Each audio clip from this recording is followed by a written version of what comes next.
As we mentioned, we're getting ready for our 2020 LSMRCE Annual Conference, November the 6th through 7th. Broadening participation in STEM, pivot, adapt, and thrive.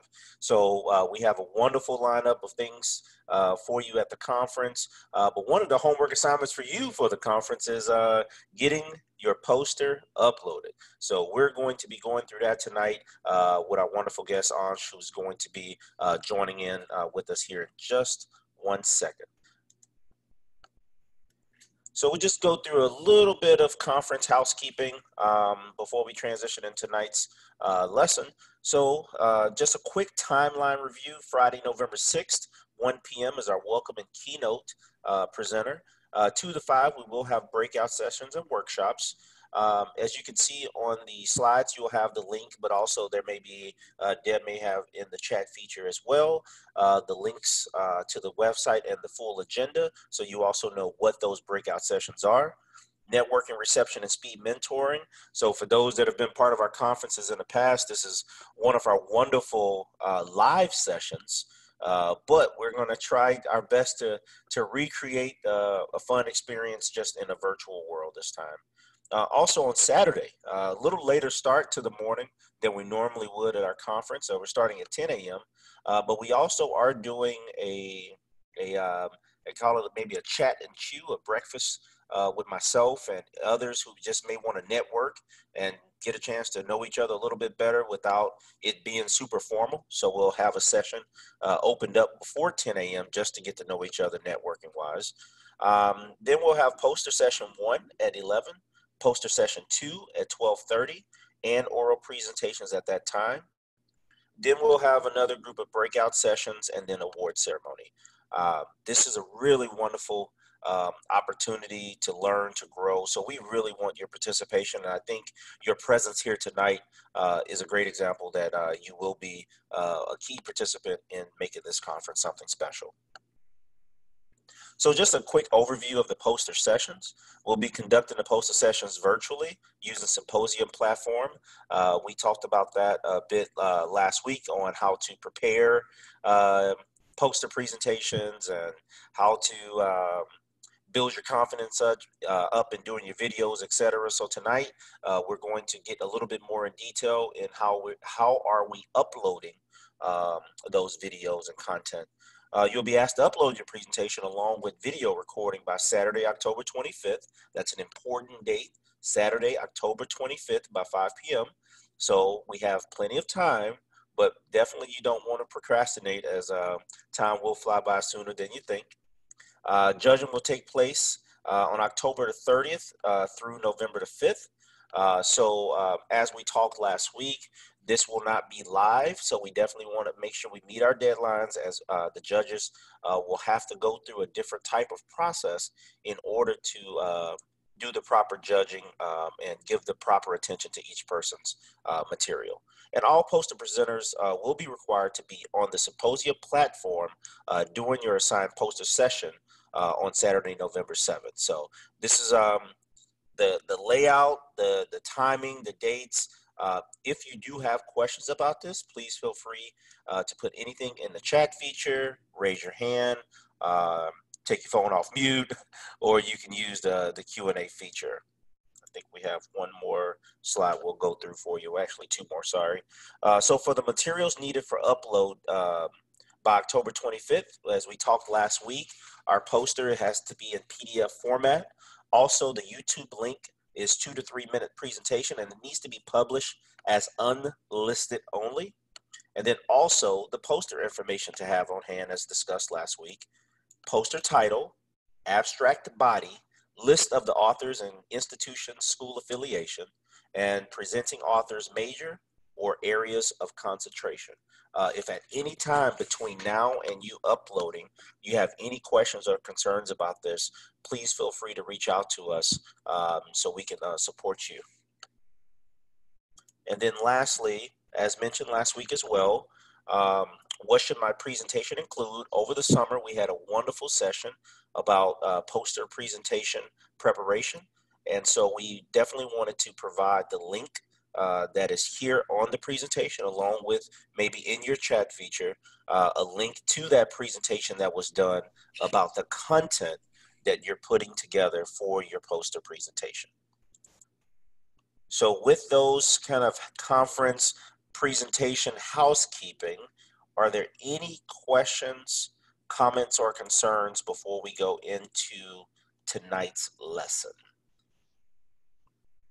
And if you would like, you can also use, you can do Q&A, or you can use the raise your hand feature if there's a question that you have about the logistics here and the overall plan for presentations.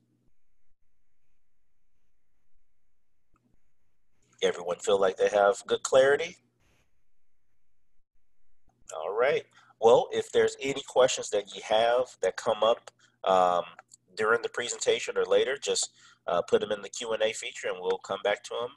If there's something that Deb can answer while the presentation is going on in the chat feature, we'll do that as well for you. All right.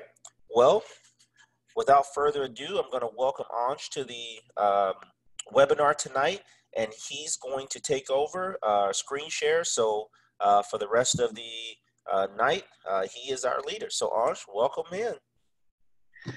Thanks, Brian, and nice to meet y'all. Hopefully you're having a good Thursday evening so far. I know I am, and it's great to be here. Great to show you guys the symposium system and sort of how the submission process works. I'll take you through a sample test submission and even some more about how on the day of your presentation might look and how you might be able to interact with each other, with attendees.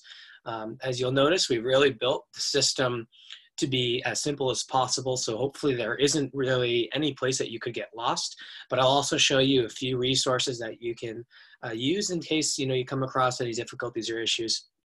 We're always here to support. Just to introduce myself, I guess I should start with that. I am the co-founder and one of the co-CEOs of ForagerOne, and I'll be here to support you as well. We're excited to host the LSMRCE conference. So I'll share my screen and take you through a sample submission, and then we can take it from there. Alrighty.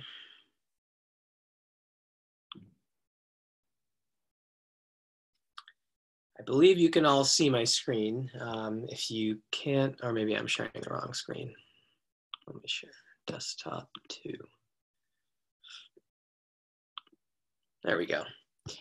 All right, let me know if you can't see the right screen, but this should be showing the submission form for your conference.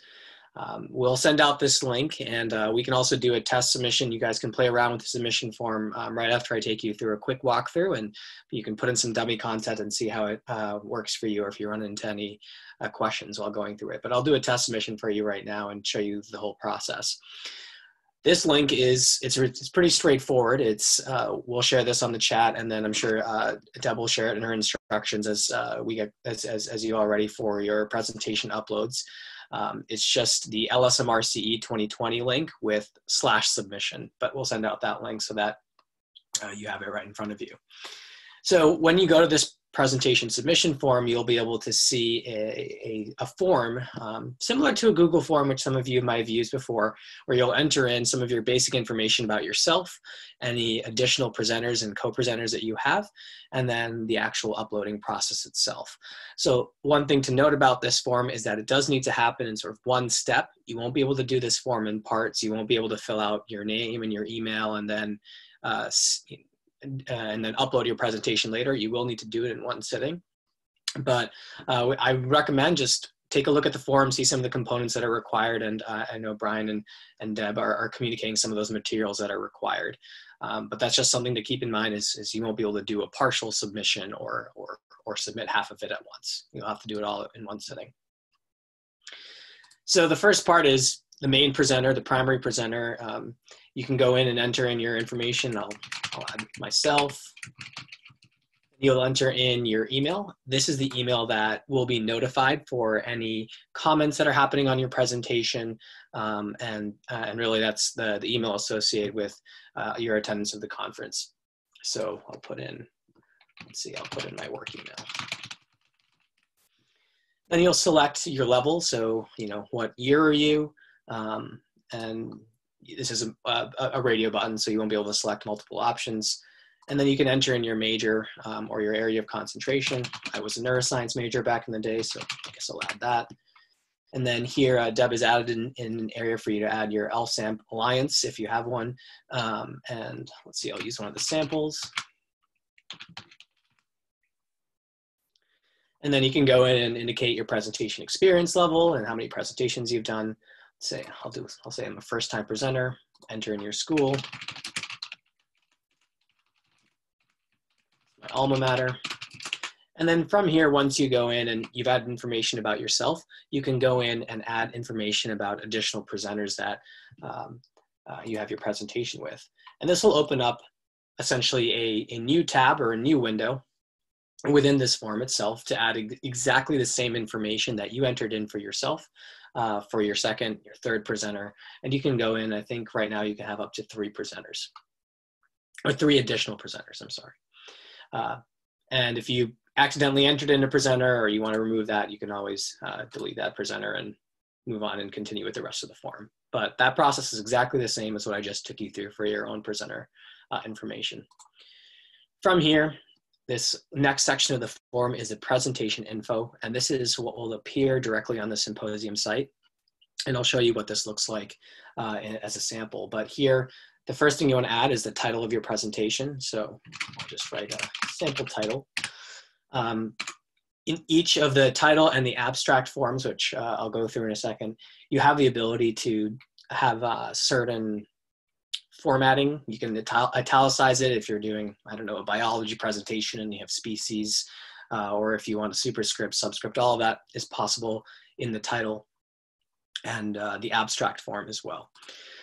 Here, go in and add your abstract, your description of your presentation. You'll have a little bit more formatting options here, so you can bold certain things. You can hyperlink if there are links in your presentation that you wanted to bring particular attention to. You can bullet point, you can number, some very basic formatting things you can do in the abstract. So in simple abstract. And then from here, you can go in and select the relevant subject areas that your presentation falls under. And it may be more than one. And so this is a multi-select box. So let's say I'm doing a biology and a computational sciences project, something in computational biology. I can select both of those filters. And this will appear as a filter on the presentations page. So the reason why this is important is any of the filters you select here is what attendees will be able to see your presentations under. Again, that'll make more sense when we go through a sample presentation. But I'll be able to, as an attendee, filter by certain presentations. Let's say I was a viewer and I only wanted to see computational sciences presentations first. Well, then as a viewer, I'd be able to go in and select and see that group. So whichever subjects you select here is the group that you'll fall under when viewers are trying to filter by those subject areas. And then there's this poster number section. Just skip this section. This is something that Deb will add in after, so that we can identify your poster for the conference. So just skip that section. It's not required. You'll be able to submit. And that's something we'll add in after. Finally, the last section of the presentation form is the presentation media. This is where you'll actually do the uploading process. In here, there's some instructions. One of the first to note is that we have a recommendation, and actually a requirement, I should say, of the PDF being less than 10 megabytes. And the main reason for that is not because of a technical issue on our side, but it's mostly because if your file is very large, it'll be very hard for people who don't have great bandwidth or internet connectivity to see. So we have that limitation to sort of make sure that everyone can see your presentation. Now, if you have a very large presentation or high-res photos, in this description, we've linked a sample conversion tool, but you can use any compressing PDF compressor tool. We use smallpdf.com or ilovepdf.com. I've used both of those pretty extensively for Symposium. They work great. So if for some reason your presentation or your file is over 10 megabytes, you should be able to compress it. And then the last part of the upload process is including your YouTube video link. Now, this does need to be a YouTube video link. You can't make it a Vimeo link, or I don't know any of the other platforms out there, but any of those other video upload platforms, it does specifically have to be YouTube. And Just a little bit of reasoning for that is it has some automatic closed captioning. It's very good at, if you have very low bandwidth, it'll reduce the quality of the video for those attendees. So the reason we use YouTube is because it'll provide a really great experience for the people that are trying to view your presentation. So that's why we have it as a requirement. Now, as Brian had pointed out, we do recommend making that YouTube video as unlisted. We have linked instructions here on how do you upload a video to YouTube if you haven't done it before, or how to make something unlisted. They're usually in the process for uploading YouTube video. It'll take you through step by step the access settings, and there's an opportunity right as you upload the video to select it as unlisted. By selecting it as unlisted, it won't show up on any public search. It won't show up on Google. The opportunity there, and the reason we recommend that is that your video will only appear on Symposium. So that's our recommendation. There is one actually last thing I'd like to point out. YouTube does automatically allow you to, it has a little checkbox that says allow people to embed my video. Don't unselect that. There's only a few times we've had that video, that checkbox be unselected, and we'll let you know if we can't see your video. But don't unselect that. That is what allows us to embed the video on the site. It is automatically selected, so there's nothing you have to do there. But just don't unselect it, because then we won't be able to embed it. But that's the last sort of process of going through the YouTube submission process. If you put in a wrong link, or you you put in like google.com in the voiceover video link, our submission form will throw an error saying you need a valid YouTube link. So hopefully, if there is something that's not being met as a requirement, our submission form will tell you, hey, go in and fix this. Let's see, I'll add in a sample Symposium presentation video. Let's see if I still have it pasted. Oh, no, that's not it. Here's one that I created as a sample, and I'll just copy the sample YouTube link and paste it in the submission form so you can see what it actually shows up like.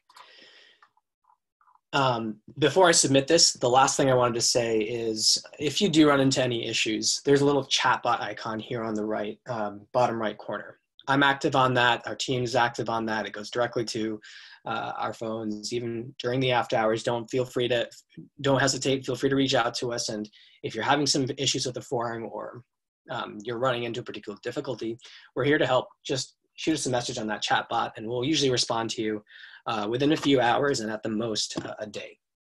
We also have our support email, and I'll throw that in the chat, but that's just support@ForagerOne.com if you prefer using email over a chatbot to reach out to us. All right, let's do a test submission. Oh, look at that. So the field is required, so I do need to upload a sample PDF, which I'll do right now.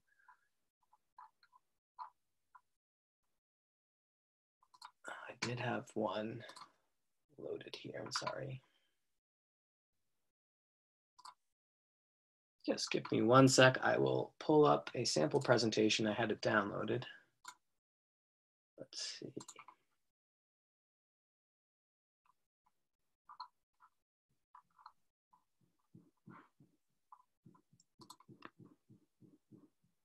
There we go. There is our download, sample download. Sorry about that. I thought I had that downloaded already. There we go. It appears now. All right, so I've uploaded a sample presentation. It'll show up here as a PDF. And now I'll hit the submit button, and it should return that my submission was successful. My submission's been accepted. And this is really where you're all good to go. That means your submission is in, and from Deb's side, from our administrative side, we'll see that your submission has come in. So that's a whole submission process. Like I said, you run into any issues, contact us on the chatbot. But now I'll transition into what your presentation might actually look like, so that you just have an idea of what the content is and how it might appear on the site. So you all won't be able to access the actual event until it's been launched. But I have access and some administrators, so I'm going to click on the presentations tab and show you what that sample submission looks like. Actually, I went a step ahead. Let me show you what the presentations page looks like. So right now there's only 2 filters because that's the only 2 that I've added in right now. But as you saw, attendees will be able to go in, they'll be able to filter by these subject areas, see your presentation, they'll be able to search by keywords. So if I put, let's say the word cancer in my abstract, or I put the word biology in my title, that's all of the information that's in your title and that's in your abstract, as well as in your author list. That information is going to be indexed by your search, which means viewers can search by it. So if there's any relevant keywords that you think are important for viewers to be able to search by, be sure to include them in your title and your abstract, because they will be able to search by them. So once viewers have gone in and they've looked around the site, they can go in and actually take a deep dive into your presentation. This looks a little funky here because I've only added 2 words to the abstract, but your abstract will appear right here under your voiceover link. This is the 2 to 3 minute voiceover that you all would upload to YouTube, and it appears essentially side by side with your poster. And this is also looking a little, I uploaded a not great file for a poster that I just created, but this shows you sort of an example of how this information appears with the voiceover link. So typically attendees will go in, they'll play your voiceover video, and as you're sort of explaining and giving an introduction to your work, they'll go in and then they'll zoom in particular aspects of the presentation and read sort of the poster presentation that you have. Almost very similar to, you know, when I go into a poster conference, so we'll go in and you'll ask the presenter to share a little bit about their work, and then you'll read their poster for a little bit. And then usually you engage with the presenter, and that's what happens here on the comments section. So attendees and yourselves actually with the other, interacting with the other presenters in the conference, you can go in and post a comment. You can ask questions, you can have an entire discussion, and I'll sort of show you what a sample comment looks like. Once you post a comment, you'll only be able to do this as a sort of signed up user, which I'll show you that as well in a second. But you can go in, interact with all of the content. You can reply to a particular thread, and we often see entire conversations happening on the comments of presentations. So the only thing here to note is that you don't have to keep refreshing your page, or you don't have to keep active on the page itself all of the time. You will be notified in that email that you provided on the presentation submission form that you've received a comment or you've received a reply to a comment that you posted on another presentation. So you're always given a heads up. So there's no need to be nervous or anxious about making sure you're always on the system, checking comments. And a lot of times we'll see the commenting activity, with the benefit of being virtual is that it might happen, after the conference is over too. There might be some conversations happening there, and you'll also be able to have and respond to those comments after the conference is over for some time. And yeah, I think overall that takes you through some of the system and how it might look like when you're actually interacting with the attendees after you've submitted your presentation. Again, none of these presentations will be available to you until the site is launched, but I just wanted to give you a little bit of a preview of what that might look like when you're actually attending the conference. All right, and I know that there might have been some questions and raised hands. Let's see if I can pull up the Zoom chat here. There's one question. It says, since our, looks like it may have been answered. Yep. Awesome. So Hi, there was, oh, no problem. I'll just read it just real quick. So for others, it said, since our video shows side by side with our poster, should we still make the videos with our faces plus posters like we talked about last time? The answer that's been provided is it's your choice. Remember, each has benefits and cons. We talked about that last week. The benefits of the face plus poster is that you can speak to the content and highlight /point to the content with your mouse. Whereas with the voiceover or talking head, you can verbally refer to things but not indicate what you are referring to with a mouse pointer, but all are acceptable methods. So is there anything anyone like to add? You guys feel good about that answer? Is there clarity there?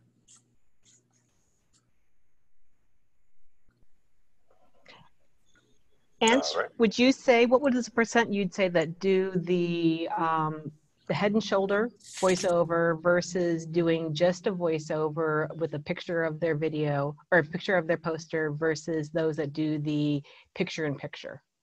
Do you have any idea about that? It is pretty evenly split. It also depends on, I guess, sometimes sometimes it might be easier to record on another device other than your computer. We do have some people that prefer to use, or that when it comes to screen sharing, they're not as comfortable with that. So then they just prefer to record the voiceover on their phone. But I've seen a whole range of that. It's totally up to you in terms of how you'd like. As you can see on this video, they are able to full screen it. So you don't have to worry about if you are screen sharing and you're pointing at particular things.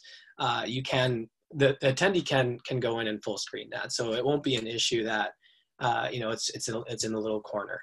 I think it's sort of more what you're comfortable with. What we've seen is typically with 2 to 3 minute videos, going through very in-depth particular aspects of your poster can be tight. So I would imagine, at least from what we've seen, is a lot of those 2 to 3 minute videos are the same way as if you were attending that in-person conference and somebody came up to you as a presenter and said, tell me about your work.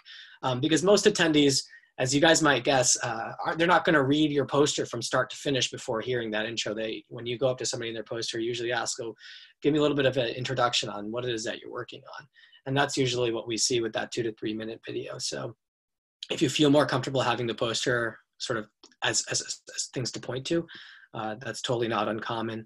I would say maybe a little bit more than half end up going for the more head and shoulders, just talking points for 2 to 3 minutes. And there was another one that's just a statement that says, or really a question here. It says, just to be sure, the time limit for our presentations is 3 to 5 minutes or 1 to 3 minutes. And I think the feedback that we gave was 2 to 3 minutes. Deb, please correct me if I'm wrong there. That is absolutely correct. We're shooting for 2 to 3 minutes, and I noted that on the form that I need to update the instructions to say 2 to 3 minutes.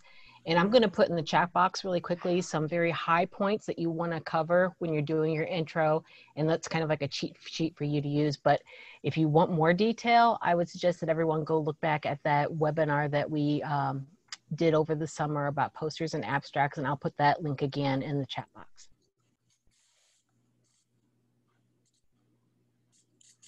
All right. Are there any more questions and comments or thoughts thus far? You can throw something in the Q&A. You can easily just raise your hand as well. I've also just posted the the submission link in the chat for anyone that wants to go in, play around with the content, and if you want to spend some time doing that and see if you have any questions there, we can do that as well.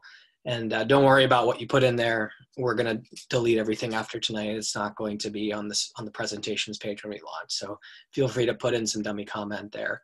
And upload any files and stuff, see how the process is for you. So I just posted that link in the Zoom webinar chat.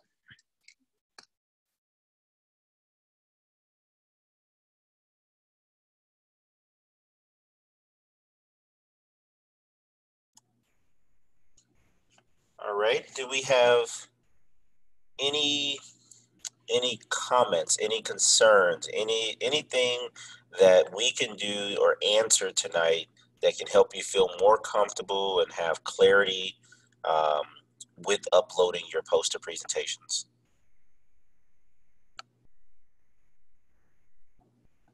Does everyone have the links? Maybe Deb, we could throw the links in the chat feature one more time. I just want to make sure that like we said last week, our goal is to make sure we make this as easy and as comfortable and give you the most confidence in this process. And we're always still here to help you along the way, but this is a great opportunity tonight.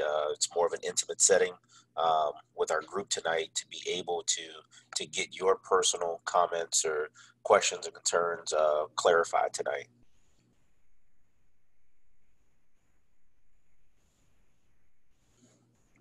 Do we have anybody that's tried to do a recording already?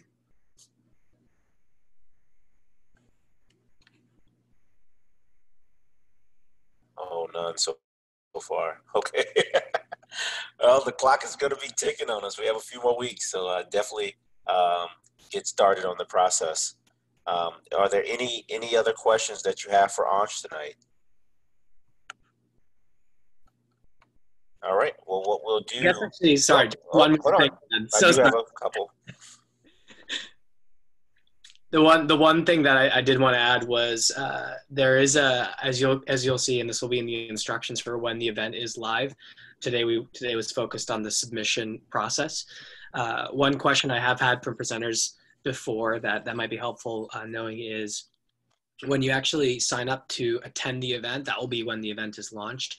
You'll be required to sign up with the email that you have registered with for the conference. And typically what we recommend is the email that you put in the presentation submission form matches that, though it doesn't have to. So what you sign up with, as long as what you sign up with matches with what you registered with for the conference, the presentation submission form email is just a notification email. So it doesn't necessarily have to match up with the email that you registered with the conference for. So if you prefer to get your notifications in another email, that's totally fine. Not to confuse anything. Basically, at the end of the day, what you put in the submission form isn't going to actually affect your attendance of the event. So I just wanted to clarify that. Okay. Looks like we have a few statements here. Deb would like to answer a question live regarding a question a student had about their video link. Oh, so I saw there was something there about, they've already got their video done. It's 5 minutes long. And is that okay?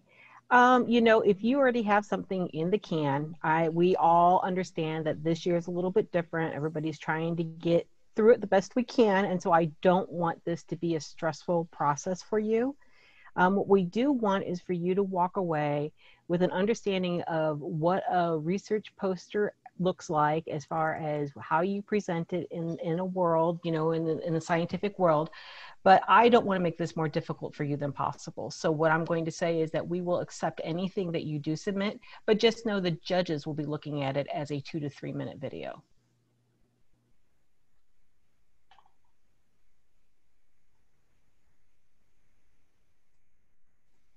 Did that answer anyone's question? Does that make sense?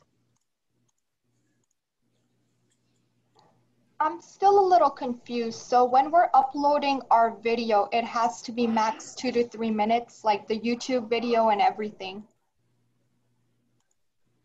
So the YouTube video that you upload, which is your recorded presentation, which are one of the 3 methods that we talked about last week, that is supposed to be 2 to 3 minutes. If you go over 2 to 3 minutes, and then let's say it's 5 minutes, I don't want to cause more work on anybody here by making you get it down to the 2 to 3 minutes. Go ahead and upload that 5 minute one if you don't have the time to get it whittled down or redo it. But just know that when the judges are looking at these, they're looking at it as, did they meet the requirements of making it 2 to 3 minutes? And you might lose a couple points on that. Oh, I see. Okay. Does that make sense so now? When uploading the video to the Google form, like our presentation has to be 2 to 3 minutes. That's it. Nothing longer. Correct. That video that you create, yes. I see. Thank you. You're welcome.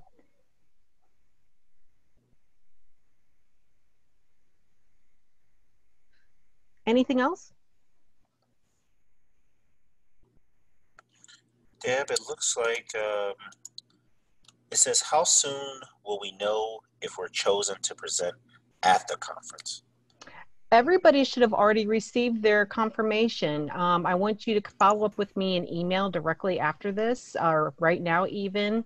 I'm going to go ahead and put my email in here because I thought I received all but maybe 8 confirmations. So if you're one of those people, I'm glad to hear from you.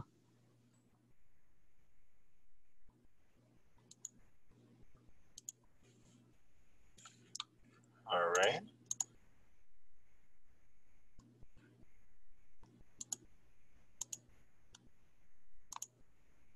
Yeah, still there? Can you hear me?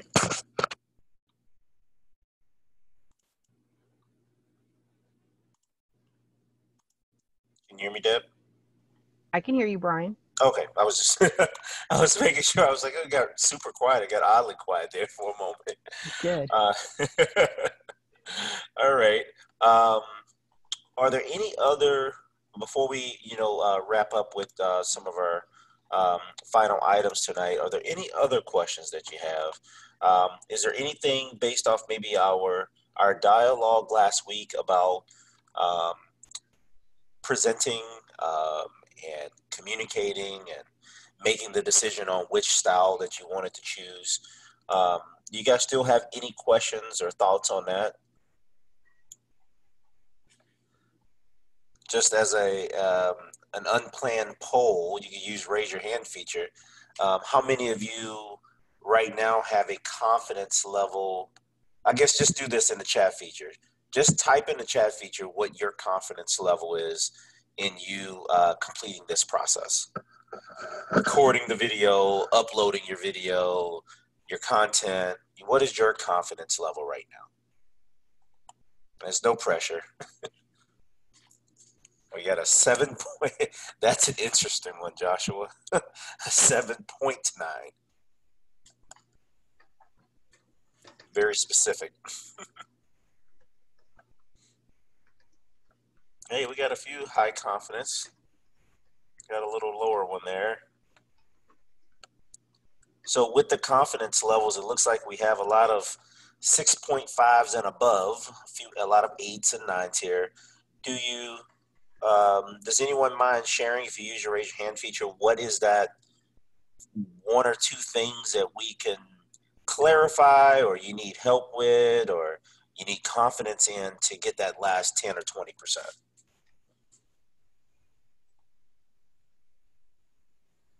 And please feel comfortable sharing, because it may be something that someone else is struggling with and just needs someone to ask the question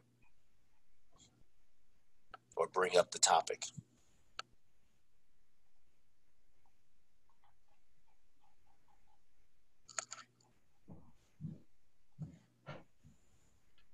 Okay. Well, it sounds like we're very, very comfortable with the process, and that's a good thing. I didn't see any 2s or 3s, so the good thing is that there seems to be a high confidence level. So I'm excited about that. But do feel free, if there's something that comes up that we haven't spoken about, feel free to reach out to us like we said before. It looks like there may be, someone put inside of there another 8. All right. So we did want to talk about some next step checklists. One, thank you, Ansh. I want to say thank you for sharing it tonight and for your efforts on your creation and sharing that with us, and the support that I know you'll be providing up to the conference as well. So we appreciate you sacrificing your time away from your busy schedule, and thank you for helping educate our students on helping them build their confidence as they get ready to present their posters here very soon. Thanks, Brian. Happy to be here. Always support as well. We've had a number of submissions, a lot of submissions going through the submissions form. So don't even if you guys are having any difficulties, like I said, just reach out. We'll be here to support. Awesome. So just a few next steps for us guys here is complete your poster and save it as a PDF file. We've talked about that earlier. Decide which recording method is best for you. So we had a good detailed discussion last week about the different options. If you do have any concerns about which option to choose, or you just want to bounce an idea off someone, please reach out to us. As it pertains to record your 2 to 3 minute presentation, one tip that we talked about last week that I want to reiterate is use peer-to-peer support.